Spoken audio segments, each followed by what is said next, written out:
Hello, it's Phillip Taylor speaking from Richmond Green Chambers in London.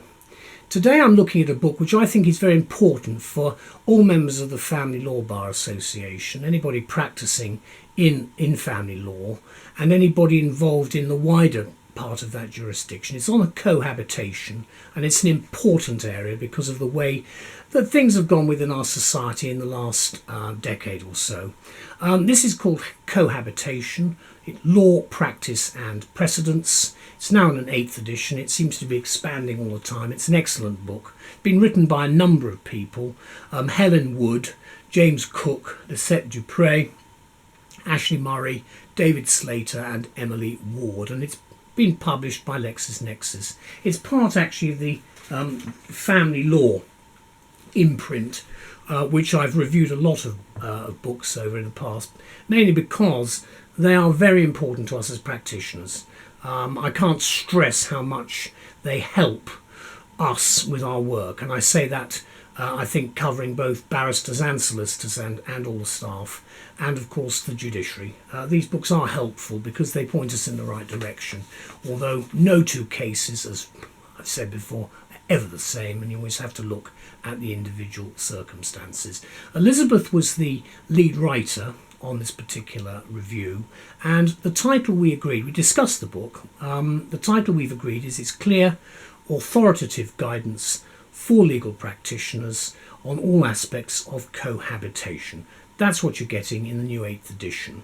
Now, we don't review books that we don't think much of, so any book we review will have a high star rating because these are the top of the range books. They're important for practicing lawyers, and the reason I do the reviews is so that people know about the book in case they need to refer to it. It's also useful for unrepresented parties, those litigants in person who don't have access to legal services and need to have some idea from sources of where they might be going. Let's have a look at the book first of all, shall we? There it is, a hardback actually. You can see the front of it, then the side, and then the back. There's a bit of blurb on the back, basically with some comments, but we've done this review without really looking too much at the comments. There is a CD at the back because there are precedents. You've also got an index, which is by paragraph numbering. You can see the index there. It's quite a substantial index, and you can see it doesn't tell you that it's by paragraph numbering index, but just take it from me that it is. There we are. Then you've got various, at the back of it, various matters concerned, what's called miscellaneous precedents right at the back. But if I go to the front, it'll give you a better idea of where the book is coming from. There is the actual front page, and there is a quote. It says, "Whilst every care has been taken to ensure the accuracy of this work, no responsibility for loss or damage occasioned to any person acting or refraining from action as a result of any statement in it can be accepted by the authors, editors or publishers." So there then. So you know that it's not me, Gov. In other words, this book is helpful, but don't take it as being the final word, because the final word is with the judge. If you don't like it, you can appeal, as I sometimes have to do. There's the acknowledgement section. The very useful foreword from Lady Justice Eleanor King, which is always worth reading because you get an idea of what the current views are. Remember, this book is being published in 2020. Helen Wood has also produced, just before the lockdown, a preface. The law is as stated on the 31st of March 2020. Then you've got the contents section as a whole, running all the way through. There's a lot of detail there, as there is in the index at the back. So if you can't find what's here, you should be able to find it in the index at the back, because those are the two ways of doing it. Depends. I've found it depends very much on the book as to where to look to try and find things. But if you do have both a very detailed content section and a good index, it does help immensely in my view. Obviously you've got a lot of detail here, and then what you've got right at the back after the if I can just show the the various information up to the 10 main chapters.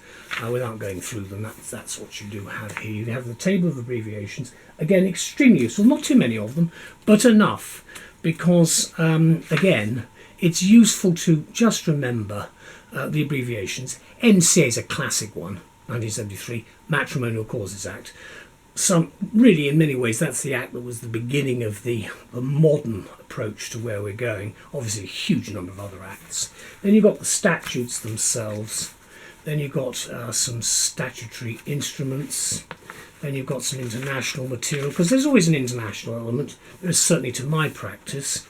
Then you've got the table of cases, a lot of case law, of course. And then after that, just go from that to the start. And there's an introduction. You can see how it's structured. That says the need for a work that deals with the legal position of unmarried couples is greater today than ever before. Well, the reason for that is there are more of them than married couples. A brief history of cohabitation. Then you've got, after that, the cohabitant as a client.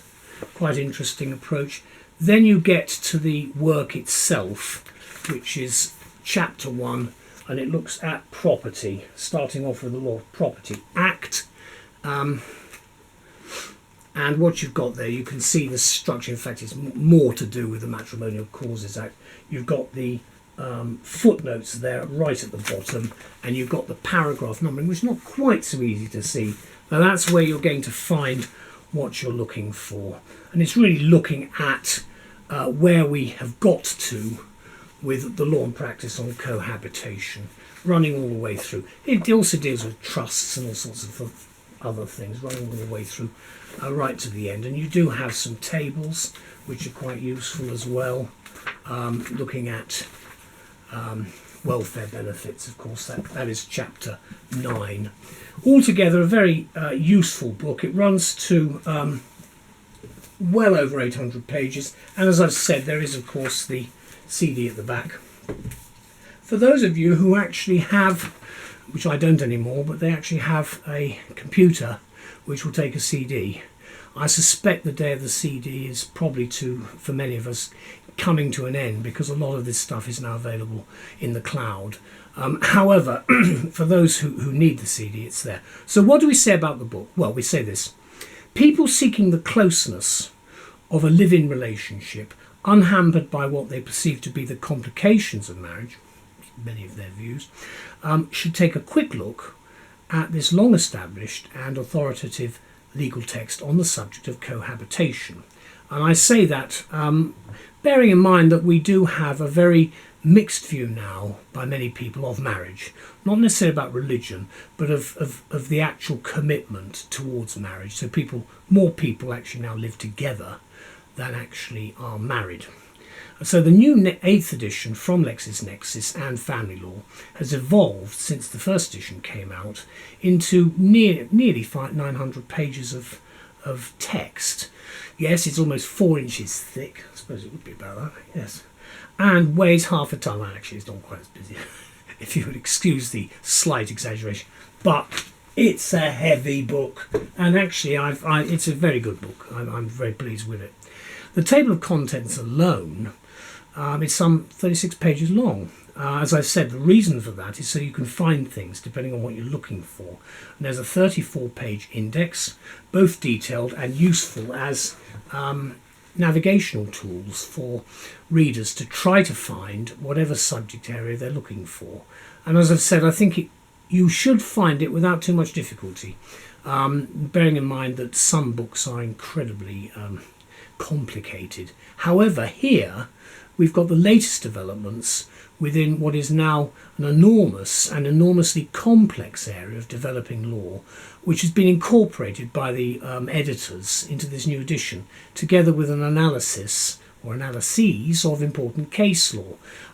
I don't put too much emphasis on case law. It does help, but as I've said in many occasions, it is actually, every individual case is looked at in its own right, and therefore, whilst there are precedents, sometimes it is very important to see what's actually happened in the particular case you're instructed on.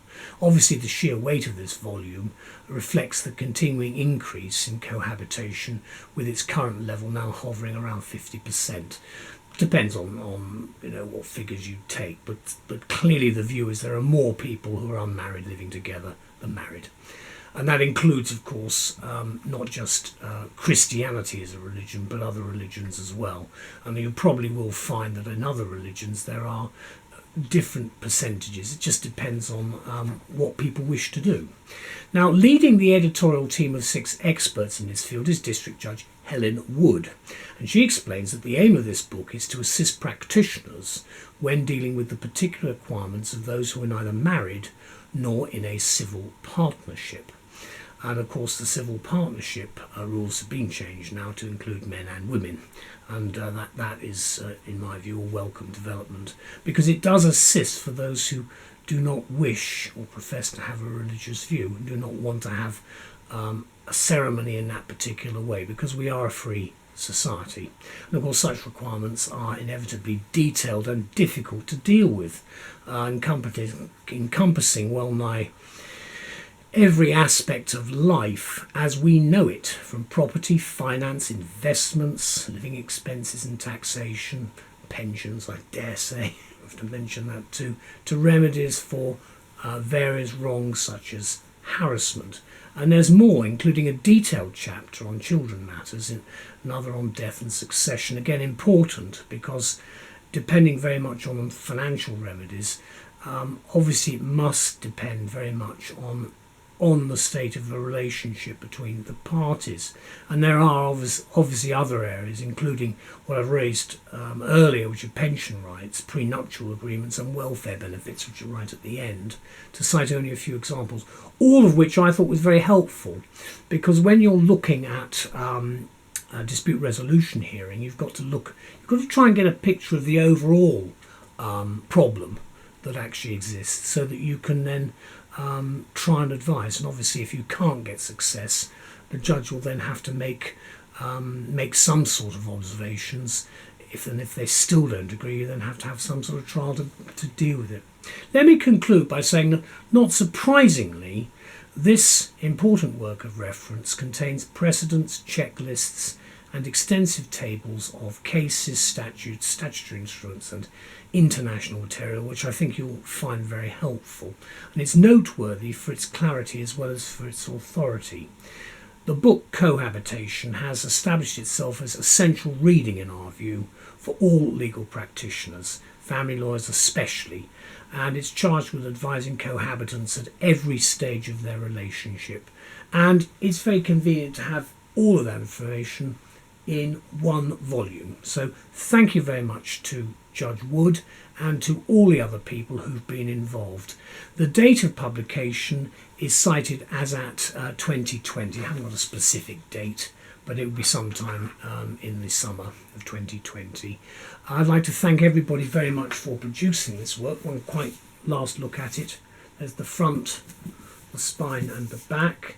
I'm very grateful to LexisNexis and for them to continue publishing the family law imprint, because it does actually help. Now, I've just opened this at chapter 5, which is on children, and you can see that again there's a lot of detailed information here about courts, various other things. This is actually the procedure which is set out. Again, there's a great deal of help. It's looking, for instance, this is looking at what's called a parental responsibility order and the legal background to it and so forth. In other words, who the children are actually going to live with. PR, it's sometimes called. Live with orders, a whole range of different types of words are used, but it's still looking at what the problems are in a very, I think, matter-of-fact way. So a thank you to all concerned. Excellent book, and as I say, I've no doubt when the next one comes along, it'll be a bit bigger. Thank you to all anyway. Bye-bye.